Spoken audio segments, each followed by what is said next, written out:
উজনিৰ পৰা যেতিয়া নামনিলৈ গৈ থাকে আটাইতকৈ বৰিং লগা জেগাটো হৈছে এইটো মানে মই সময়ৰ কথা কৈছোঁ যদি আপোনাৰ পইচা আছে দেন আপুনি 5 নম্বৰ গিয়াৰলৈকে উৰি যাওক তাত মই ক'ব নাযাওঁ আমি সকলোৱে ঘৰতে খাই বৈ ওলাইছিলোঁ চ' ভোকটো মানে অলপ দেৰিকৈ লাগিলে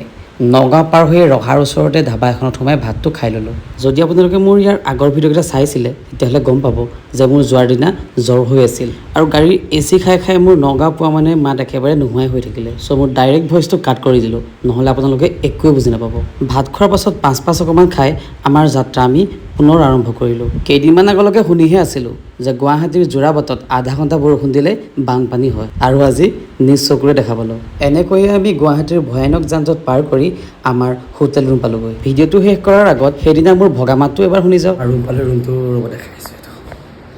এইটো ৰুমটো এইপিনে এখন আছে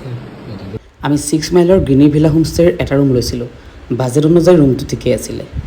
বাকী ইমানখিনিলৈকে চোৱাৰ বাবে সকলোকে ধন্যবাদ আকৌ অন্য এটা ভিডিঅ'ৰ সৈতে সকলোকে লগ পাই আছোঁ বাই বাই